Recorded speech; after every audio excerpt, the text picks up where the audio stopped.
নমস্কার বন্ধুরা, আমার চ্যানেল চৌধুরী মারহা এস্ট্রোলজিতে আমি চৌধুরীমা আমার সমস্ত দর্শক বন্ধুদের অনেক অনেক স্বাগত জানাই। আশা করি সবাই ভালো আছেন, সুস্থ আছেন। আমার বাবামণির চরণে, আমার গুরুর চরণে প্রণাম জানিয়ে আজকে চলে এলাম আরেকটি নতুন ভিডিও নিয়ে। আজকে আমি আলোচনা করতে চলছি স্যাটার্ন যে রেট্রোগ্রেড অবস্থায় আসতে চলছে আগামী 13 জুলাই থেকে 27 নভেম্বর, এই সময়টি বৃষ রাশির জাতক জাতিকার জীবনে কী ধরনের প্রভাব ফেলতে চলছে এই নিয়ে আমার আলোচনা। বৃষ রাশি কালপুরুষের দ্বিতীয় রাশি। এই রাশির বর্তমানে না শনির ধাইয়া না শনির সাড়ে সাথী, তার একাদশভাবে গত 29শে মার্চ শনি কিন্তু প্রবেশ করেছে। সুতরাং শনি তাদের অত্যন্ত যুগকারক প্ল্যানেট হয়ে নবম এবং দশম ঘরের অধিপতি হয়ে একাদশে গমন তাদের জন্য আশা করা যায় অত্যন্ত পজিটিভ রেজাল্ট নিয়ে আসবে। এই সময়টি আগামী 2.5 বছর জানি শনি মীন রাশিতেই থাকবে, তাদের একাদশভাবে। কিন্তু আপনার বার্থ চার্টে কোন গ্রহের দশা সেটাও কিন্তু প্রভাব বিস্তার করবে, কারণ সবার ক্ষেত্রে কিন্তু একই ইকুয়াল রেজাল্ট আমরা পাবো সেটা আশা করা যায় না। আপনার দশা, প্রত্যন্ত দশা, সঙ্গে সঙ্গে আপনার গ্রহগত, আপনার বার্থ চার্টে গ্রহদের অবস্থান কীরকম সেটাও কিন্তু দেখার বিষয়। একাদশ ঘর আপনার পীড়িত কিনা সেটাও দেখার কিন্তু একটি অত্যন্ত গুরুত্বপূর্ণ বিষয়। সেক্ষেত্রে দেখুন, শনি আপনাদের নবম এবং দশম ঘরের অধিপতি, সে একাদশ ঘরে থাকছে। একাদশ ঘর কি? একাদশ ঘর আমাদের কামনা বাসনার ঘর, কামনা বাসনার ইচ্ছা পূর্তির ঘর, আমাদের স্বপ্ন দেখার ঘর, আমরা বিভিন্ন রকম ডিজায়ার ফুলফিল করি। একাদশ ঘর আমাদের প্রফিটের ঘর, আমাদের আয়ের ঘর। এতটাই মানে ইম্পর্টেন্ট একটা মেটেরিয়াল দিক থেকে অত্যন্ত একটা মানে বেনিফিশিয়াল, একটা উপকারী বা একটা ইউজফুল, যাই বলুন না কেন, মানে ইম্পর্টেন্ট হাউস এই 11th হাউস। এই 11th হাউসে আপনার নবম এবং দশমপতি অবস্থান করে ফলে আপনি দেখবেন একটা বিশাল পরিবর্তন, এবং অবশ্যই বলবো এই পরিবর্তন পজিটিভ, কারণ দুটো যুগকারক মানে ঘর দুটো, শনি অত্যন্ত যুগকারক গ্রহ, যেহেতু অত্যন্ত পজিটিভ দুটো ঘরের লর্ড সে হয়ে একাদশ ঘরে যাচ্ছে। সুতরাং সবার জন্য যে একই ফল প্রদান করবে সেটা কিন্তু নয়। ঘর দেখতে হবে, ভাব দেখতে হবে, কোথায় রেট্রোগ্রেড হচ্ছে সেটাও কিন্তু দেখতে হবে। সুতরাং এই যে অবস্থা মীন রাশিতে আপনার একাদশভাবে শনির অবস্থান আপনার জীবনে একটা পজিটিভ চেঞ্জ কিন্তু নিয়ে আসতে চলছে। উল্লেখযোগ্য পরিবর্তন আপনি এই সময় লক্ষ্য করবেন, আপনি নোট করে নেন, কিছু কিছু পজিটিভ পরিবর্তন অবশ্যই আসতে চলছে। প্রথমে দেখুন, শনি একাদশভাবে রেট্রোগ্রেড হওয়ার ফলে সে কিন্তু দৃষ্টি দিচ্ছে কোথায়? আপনার ফার্স্ট হাউসে। সেক্ষেত্রে বলবো আবার ফার্স্ট হাউসের লর্ড কিন্তু এই জুলাই মাসটি 29শে জুন থেকে সে ঢুকে যাচ্ছে কোথায়? আপনার রাশিতে। রাশির লর্ড রাশিতে ঢুকছে এবং 26 জুলাই অবধি সে এখানেই থাকছে। সেখানে কিন্তু শনি দৃষ্টি দিচ্ছে আপনার ফার্স্ট হাউসে। সুতরাং আপনার রাশি অধিপতিও কিন্তু আপনাকে সাপোর্ট দেবে, বিশেষভাবে সাপোর্ট দেওয়ার চেষ্টা করবে এই সময়টায়। আবার দেখুন, শনি আপনার ফার্স্ট হাউসে দৃষ্টি দেওয়ার ফলে আপনার চরিত্রের মধ্যে কিন্তু দুরকম পরিবর্তন আসবে। ফিনান্সিয়াল দিক থেকে অত্যন্ত পজিটিভ পরিবর্তন আপনি পাবেন, কিন্তু আপনার আচার আচরণ, আপনার কথাবার্তার মধ্যে কিন্তু একটা একগুঁয়ে ভাব, একটা স্টাববার্ন নেচার, একটা জিদ বা একটা নিজের জিদটাকে রক্ষা করার একটা মানসিকতা ভীষণভাবে প্রবল হবে। কারণ শনি মানেই কিন্তু একটা জিদ্দি, একটা কী বলবো, একগুঁয়ে ভাব, একটা একগুঁয়ে নেচার কিন্তু শনি আমাদেরকে দেয়। সে কিন্তু ফার্স্ট হাউসে দৃষ্টি দিচ্ছে, সেক্ষেত্রে বলবো এই জিনিসটাও কিন্তু প্রবল মাত্রায় থাকবে। আবার একাদশ পতি যেহেতু আপনাদের বিভিন্ন ধরনের ইচ্ছা পূর্তিও কিন্তু ঘটবে। কী ধরনের ইচ্ছা পূর্তি? ধরুন অনেক দিন ধরে আপনি কোনো কিছু একটা ক্রয় করতে চাইছেন, বিশেষ করে একটা ধরুন লোহা বা আয়রনের কোনো জিনিস, কারণ শনির সঙ্গে আয়রনের সম্পর্ক আমরা জানি। সুতরাং সেটা একটা 4 হুইলার হতে পারে, আপনার বাড়ির একটা শৌখিন দ্রব্য, একটা ভালো এসি হতে পারে, এই ধরনের কোনো সামগ্রী, লোহা সামগ্রী, আয়রন মেটেরিয়ালস, এবং এটা কস্টলি, সেটা কিন্তু আপনি কেনার একটা বিশেষ যোগ থাকছে। আপনি কিন্তু সেটা কিন্তু আপনার একটা 4 হুইলারও হতে পারে, এ সময় কিন্তু কেনার প্রবল যোগ থাকছে। তাছাড়া এই যে দশম ঘরের ফলও কিন্তু আপনি পাবেন।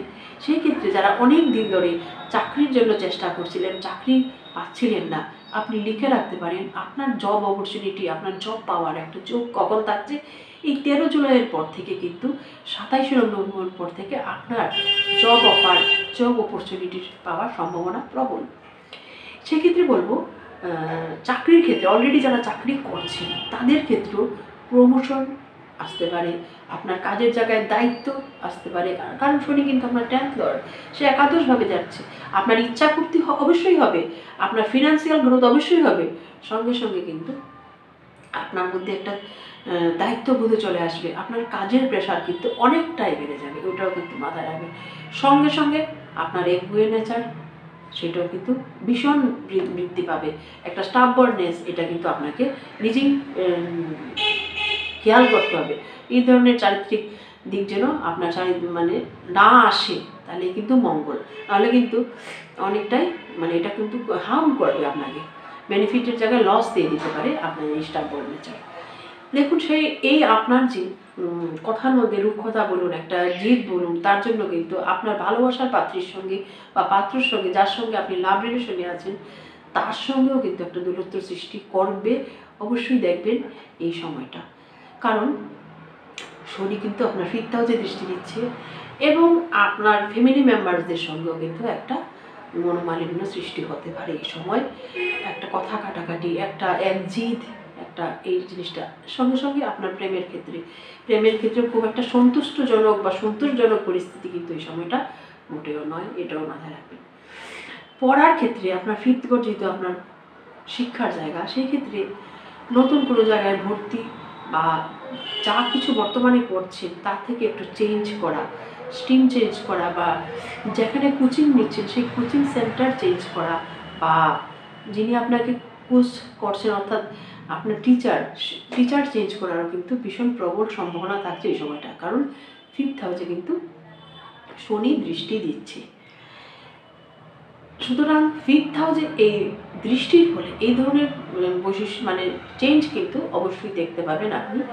সে আবার আপনার দৃষ্টি দিচ্ছে কোথায়? আপনার 8th হাউসে দৃষ্টি দিচ্ছে। 8th হাউসে দৃষ্টি দেওয়ার ফলে বলবো আপনার একাদশ ঘড়িভাবে 8th হাউসে দৃষ্টি দিচ্ছে।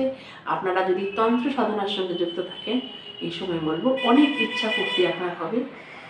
সঙ্গে সঙ্গে আপনারা যদি কোনো কাজে মানে কোনো গবেষণার সঙ্গে যুক্ত কোনো কাজ করেন, সেই ক্ষেত্রে বলবো কিন্তু আপনার কাজের উন্নতি অবশ্যই হবে, বা আপনার গবেষণা স্বীকৃতি পেতে পারে, আপনার গবেষণা রিসার্চ যেটা আপনি করছেন, যারা পিএইচডি করছেন তারা পিএইচডি ডিগ্রি প্রাপ্ত করতে পারেন এই সময়টিতে, সেটাও কিন্তু দেখা যাচ্ছে।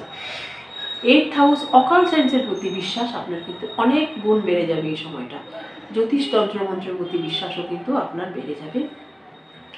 শনি 8th হাউসে দৃষ্টি শনি যদিও আপনার জন্য অত্যন্ত একটি কারক প্রাণীর, তথাপি রাস্তাঘাটে কিন্তু একটু সাবধানতা অবলম্বন করবেন। আপনার 10th হাউসে কিন্তু অলরেডি রাহু বসে আছে, সুতরাং রাহু শনিরও একটা কানেকশন আছে। সেই ক্ষেত্রে রাহুর কারকতার সঙ্গে যদি কাজ করে থাকেন সেক্ষেত্রে কিন্তু শুভ। আপনার অনেক দিন ধরে আপনি ট্রান্সফার চাইছেন, আপনি স্থান পরিবর্তন চাইছেন, লোকেশন চেঞ্জ চাইছিলেন, কিন্তু এটা হয়ে উঠছিল না, এই সময় কিন্তু আপনার ইচ্ছাপূর্তির হতে চলছে। দেখবেন আপনি মনোমতো কোনো জায়গায় ট্রান্সফার নিতে পারছেন, জব চেঞ্জ করতে পারছেন, এই ধরনের পজিটিভ চেঞ্জ অবশ্যই এটা পজিটিভ হওয়ারই সম্ভাবনা প্রবল। সুতরাং এই রাহু কিন্তু আপনার 10th হাউসে বসে আছে, সুতরাং রাহু শনির কম্বিনেশন যেহেতু হয়েছে, আপনাকে একটু সাবধানতা অবলম্বন করা, একটু সংযম, বাক সংযম, একটু নিজেকে একটু ফ্লেক্সিবল করুন, রিজিডিটি আনুন নিজের মধ্যে, তাহলে কিন্তু আপনার জন্য মঙ্গল। নতুবা সবসময় কিন্তু স্টাববর্ন নেচার হিতে বিপরীত হয়ে যায়। সুতরাং শনির এই বক্রি হওয়া বলবো বিশ্বরাশির জাতক জাতিকার জন্য একটা ব্লেসিংস, যারা এই সময়টাকে সম্পূর্ণভাবে ইউটিলাইজ করুন। বিভিন্ন কোনো কিছু বড় জিনিস আপনি বললাম একটু আগে, আপনার প্রাপ্তি যোগ বা কেনার যোগ দেখাচ্ছে এই সময়। শারীরিক দিক দিয়ে যেহেতু অষ্টমী দৃষ্টি দিচ্ছে, একটু শারীরিক সুস্থতা, ইমিউনিটি পাওয়ার, যদিও এই মাসে বলবো ইমিউনিটি পাওয়ার ভালোই থাকবে, কারণ রাশির অধিপতি 1st হাউসে থাকছে, আশা করা যায় ইমিউনিটি পাওয়ার ভালোই থাকবে। সে আবার সপ্তমী দৃষ্টি দিচ্ছে, সুতরাং হাজব্যান্ড ওয়াইফের সম্পর্ক আশা করা যায় ভালো। সপ্তমে যেহেতু দৃষ্টি দিচ্ছে রাশি অধিপতি, আপনার তরফ থেকে চেষ্টা থাকবে ভালো। কিন্তু প্রেমের ক্ষেত্রে সেটা কিন্তু নয়। আপনি কিন্তু মানে একটা ক্যাওয়াস সৃষ্টি করার চেষ্টা করবেন। আপনি কিন্তু একটা অসন্তুষ্টিটা আপনার তরফ থেকেই বেশি সামনের জনের থেকে। প্রেমের ক্ষেত্রে একটা অসন্তুষ্টজনক পরিবেশ কিন্তু দেখা যাচ্ছে। বাদবাকি অন্য দিক দিয়ে যদি দেখি, কেরিয়ারের দিক দিয়ে, আর্থিক প্রফিটের দিক দিয়ে বা কোনো ইচ্ছা পূর্তির দিক দিয়ে অত্যন্ত শুভ। অনেক জিনিস, ধরুন পুরানো কোনো জিনিস আপনি কারো কাছে আপনার কোনো টাকা আটকে আছে বা কোনো জিনিস কিছু দিয়ে আপনি সেটা ফেরত পাচ্ছেন না, আপনি আপ্রাণ চেষ্টা করছিলেন যে এই সময়ের মধ্যে সেটা ফেরত পান, দেখবেন এই সময়ে সে আপনাকে ব্যাক দিয়ে যাবে সেই জিনিস। বা অনেকদিন ধরে কোনো লোন নিতে চাইছিলেন, সেই সময় আপনি পাচ্ছিলেন না, এই ধরনের কিন্তু ইচ্ছাপূর্তিরও সংযোগ দেখাচ্ছে এই সময়। শনির এই কানেকশন, এই গ্রহ মানে অবস্থান আপনার জন্য অত্যন্ত পজিটিভ। সমস্ত ডিজায়ার ফুলফিল হওয়ার কিন্তু যোগ দেখাচ্ছে। আর উপায় হিসাবে বলবো আপনি শুক্রের জাতক জাতিকা, সুতরাং শুক্রের বীজ মন্ত্র অবশ্যই করবেন। মঙ্গলের বছর হনুমান চল্লিশা পাঠ করুন, মঙ্গলের বীজ মন্ত্র, সঙ্গে সঙ্গে শিবের রুদ্রাভিষেক করুন, তাতে কিন্তু শনি মঙ্গল সবাই সন্তুষ্ট হন। আপনি গুরু সেবা করুন যদি দীক্ষিত থাকেন। কাক, পায়রা, পাখি, আশেপাশের কুকুর, স্ট্রিট ডগ, এদেরকে যদি একটু ফিডিং করাতে পারেন নিয়মিত, জানবেন আপনার মধ্যে কিন্তু একটা সন্তুলন আসবে, মানসিক ব্যালেন্স আসবে, একটা হাসি খুশি, একটা মনে আনন্দ, যা মনের মধ্যে হ্যাপিনেস সৃষ্টি হবে, সেটা কিন্তু অত্যন্ত মানসিক স্বাস্থ্যের জন্য অত্যন্ত প্রয়োজন। আর মন ভালো না থাকলে কিন্তু কোনো কিছুই ভালো না। সুতরাং চারিপাশের জিনিসকে, জন্তু জানোয়ার, গাছপালা, পশু পাখি সবাইকে ভালোবাসুন, সুস্থ থাকুন, আর এগুলো করুন, এতে কিন্তু আপনার গুড লাক আসবে। আর অবশ্যই আমরা ঈশ্বরের প্রার্থনা করব আপনাদের জীবনের সমস্ত বাধা বিঘ্ন দূর হোক, সমস্ত রকম ইচ্ছা পূর্তি হোক, ভালোবাসা, সুখ, সমৃদ্ধি, শান্তি সব কিছু নিয়ে জীবন যুদ্ধে এগিয়ে যান। সবাইকে ভালো রাখুন, নিজে ভালো থাকুন। জয়দেব বাবামণি। অনেক অনেক ধন্যবাদ আমার সঙ্গে এতক্ষণ যুক্ত থাকার জন্য। জয়দেব।